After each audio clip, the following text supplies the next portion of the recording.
Hi everyone, Daljeet Peterson here from astrolab21.com. And I wanted to jump on and do a quick video today for Earth Day. Today we're celebrating the 51st anniversary of the first Earth Day, which took place back on April 22nd, 1970. And like a lot of you, you probably woke up and were getting a lot of information about Earth Day in your news feed and reading about it. And, I started exploring the earthday.org website. And of course, that led me to bring up the chart for the first Earth Day and start to explore some of the astrological symbolisms of it. And I think it's a really interesting thing to explore. And I thought I'd share some of my thoughts on it quickly with you. It's interesting, last year, 2020, would have been, or was, the 50th anniversary of Earth Day. And what likely would have been a much bigger celebration or focus, there would have been a lot more fanfare about that, had it not been for the fact that we were really a month into this global pandemic, this coronavirus pandemic, that sort of brought the world to a screeching halt. And I think I don't know if is it ironic? There's some resonance with the symbolism of the fact that on the 50th anniversary of Earth Day, we were paralyzed by a crippling global pandemic. And I'm not saying that, the pandemic is necessarily an environmental issue, but it certainly brought awareness to the fact that we are all one planet and we are all interconnected, which is a really sort of Earth Day environmental type of mindset. It's the kind of thinking that I think the environmental movement is trying to foster in all of us. And I think the original intent of the original Earth Day was all about that. So, I think it's interesting. It brings up to me a generational signature. I consider the fact that Pluto was in Virgo for the first Earth Day. And I think about myself as a Pluto and Virgo being part of that generation. In fact, my mother was 8 months pregnant with me on the first Earth Day in 1970. I was actually born a month later, so I was actually in utero participating for the first Earth Day. So I think that's kind of significant. I've always thought about that and resonated with it, and I think our generation is connected to it in a very interesting way. So I recently wrote a series of articles on the astrology of generations for Medium. So if you're a member there, you might want to check those out. I've also compiled them on my website, astrolab21.com, and I'll put some links to them in the description below. You might want to check them out. I had a lot of fun writing those. It was really an interesting exploration of all of the generations and our identity. Whether you're a baby boomer or a Gen Xer or a millennial or Gen Z, what we really are, Pluto and Leo, Pluto and Virgo, Pluto and Libra, Pluto and Scorpio, and so on. So as a Pluto and Leo or Pluto and Virgo Gen Xer, this resonance of Earth Day and the Virgo archetype really resonates with me, and I think my entire generation. So let's just bring up the chart and we'll take a look at what I'm talking about here. So I cast the chart for Earth Day, April 22nd, 1970 for sunrise. And what I often do when I'm considering these bigger cycles in history, we're talking about the 50th anniversary or now the 51st anniversary of Earth Day, I tend to really focus just on the outer planets. I start with Jupiter and Saturn and then add in Uranus and Neptune and Pluto, because it's really those transits, the world transits of those outer planets, that really kind of sets the sort of clock for a lot of the significant historical events that tend to unfold.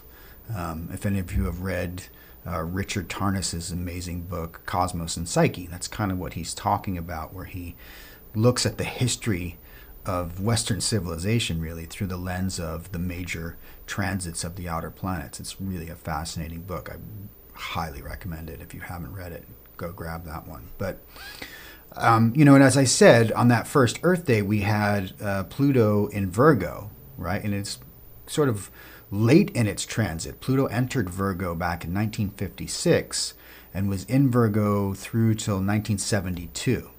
So if you think about the entire decade of the 60s, that revolutionary decade, it was really all under the auspices of Pluto and Virgo.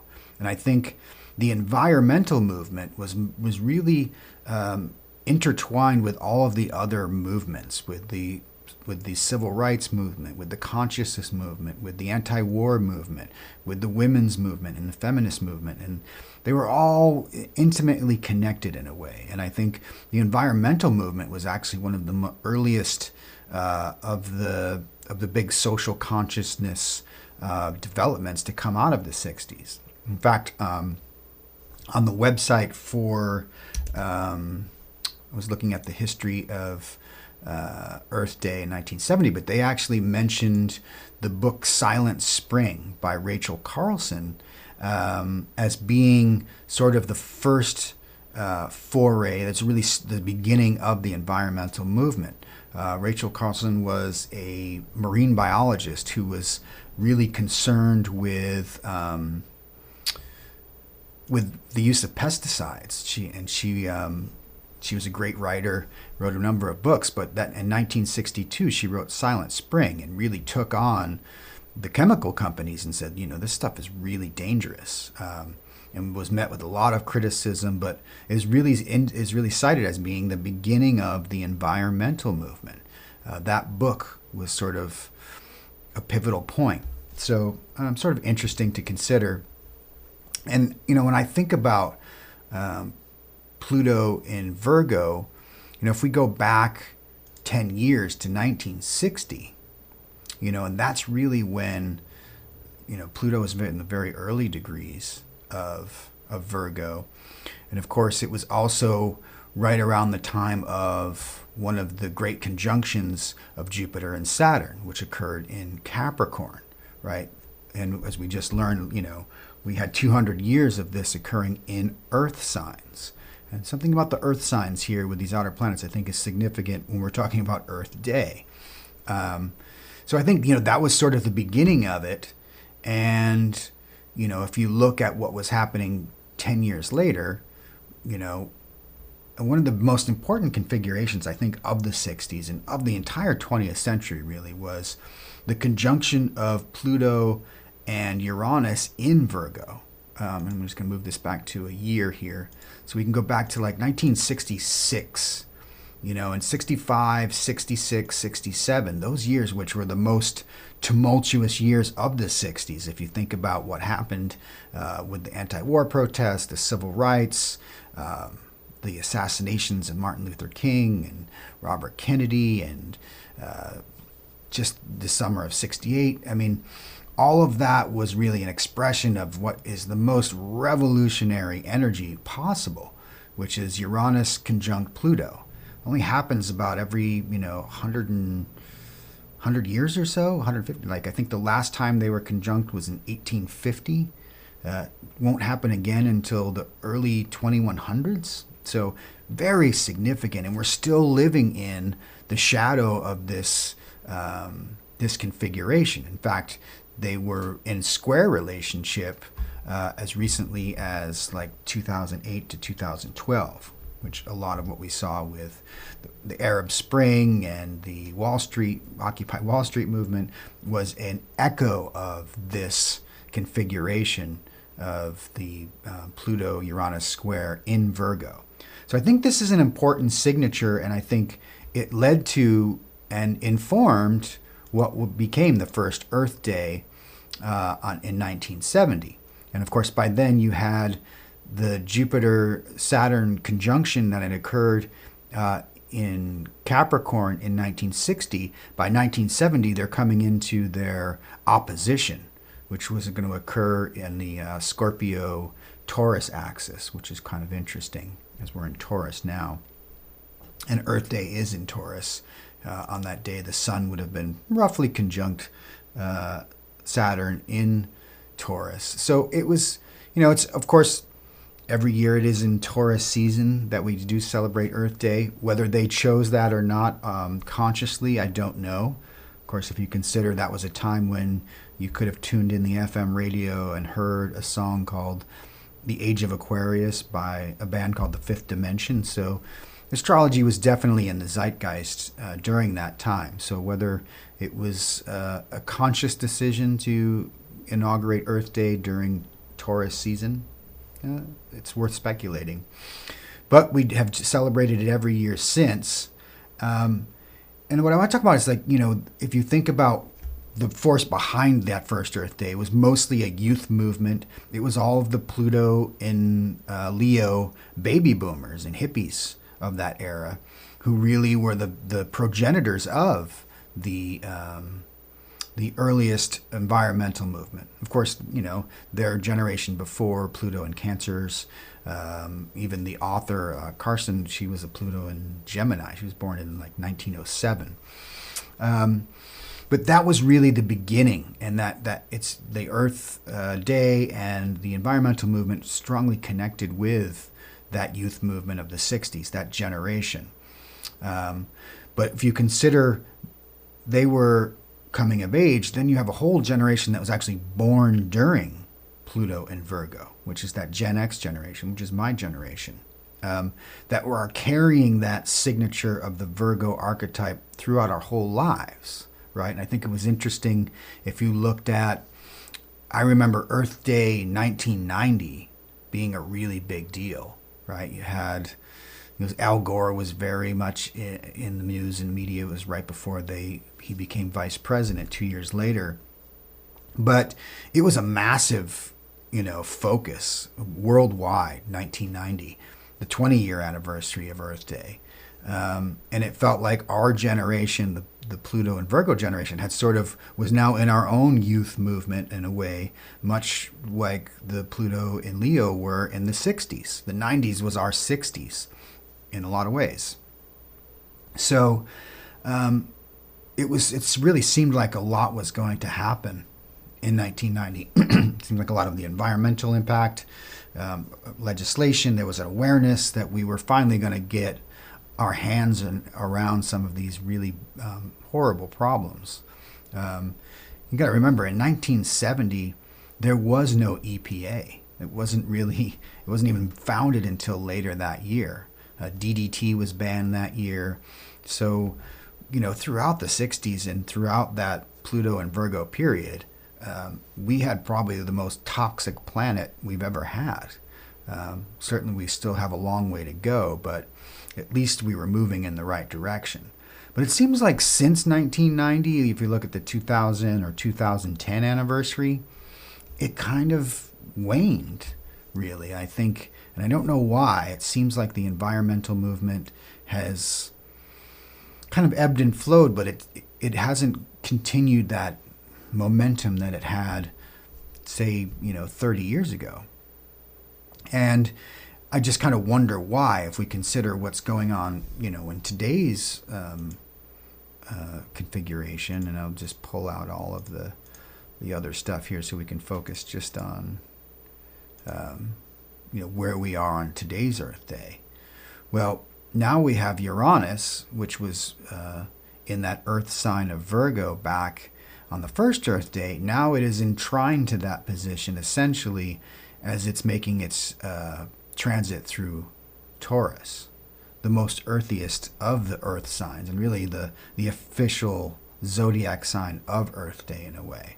So I'm wondering if not this period isn't a great opportunity for us to really revisit the themes of Earth Day and the environmental movement. I feel like a lot of those things are really coming home to roost, like what we're seeing with the weather, with hurricane seasons, with wildfire seasons, with earthquakes and tsunamis, and the real palpable changes in the environment that we were being warned about back in the early 60s, that some of which we've addressed, some of this we swept under the table. It seems like we're about to get a wake-up call from Mother Earth. And I think Uranus and Taurus, as I've talked about in previous videos, is really a period where a lot of those Earth changes are really going to become demonstratively apparent. And of course, we've been talking a lot about 2021 as being, the theme being this Uranus square Saturn period. And this is a configuration for sudden changes, earthquakes and seismic events, things of that nature. So, I just thought it was just interesting to me looking at, of course, Pluto now being in Capricorn as well, right? Another Earth sign. So Pluto is actually enshrined to its position where it was on the first Earth day when it was back in Virgo. And of course, the entire generation, the entire Pluto and Virgo generation has been undergoing our Pluto trine. I'm actually in it right now. I was born in the late degrees of Pluto in Virgo, and with Pluto in the late degrees of Capricorn right now. Myself and everyone born in 1970 is really going through our Pluto trine, and it's a generational signature. It's a stimulation. And one of the things I talked about in the article I wrote about the generations, particularly the Gen X or Pluto and Virgo generation, is that we're actually coming into power right now. The baby boomers, the Pluto and Leo generation, they're aging out. They're going into elderhood. They're not going quietly, as I talk about quite a bit. But essentially, my generation is taking the reins of power. We're at the helm, and we're getting to steer the ship of state, if you will. So I'm really hopeful that my generation, with our awareness, being born with this signature, will really start to implement some of the most important changes in Earth Day and in the environmental movement in particular. So, of course, the generations coming behind us, I think the Pluto and Libra and Scorpio generations, and now we have the Pluto and Sag generation coming up. We all have to work together, but it takes really bold leadership to make some of these decisions and make these necessary changes in society. So I know I just think about that quite a bit. I think about what my generation is called to do, our call of duty. And that's really a resonant theme for the Pluto and Virgo generation. Virgo is the archetype of duty. It's the archetype of getting it right, of improving, of fixing, of repairing. So if you were born between 1956 and 1972, you're part of the Pluto and Virgo generation, and you're likely in positions of power in society right now. You're running your companies. You're elevated through any of the institutions in America, whether you're in academics or you're in government or you're in politics or you're in the sciences or in the tech sector. So it's a time to maybe reflect on this Earth Day and see what could you do better with what sphere of influence do you have where you could make an impact on the environment. And hopefully that when we celebrate the 100th anniversary of Earth Day in 2170, we can look back on this time and say, yeah, that's when they started getting it right. So that's all I've got. I just, sort of a planetary musing that I often do, that I just wanted to share with you guys on this day, to bring that into our consciousness, to really start thinking about what is our impact, right? I mean, we always sort of fall back on that great axiom, think globally, act locally, right? Which is one of the great sort of slogans to come out of the environmental movement. So maybe reflect on that today. How can you have an impact in your local community that reflects a more global awareness on this Earth Day, throughout this Taurus season, throughout this entire year, and for the decade to come, right? This is going to be a really intense decade. By the time we get to the 60th anniversary of Earth Day, we are likely going to be in an entirely different world. So let's be the change we seek to see in the world, right? All right, that's all I got. Happy Earth Day, everyone. Till next time. Sat Nam.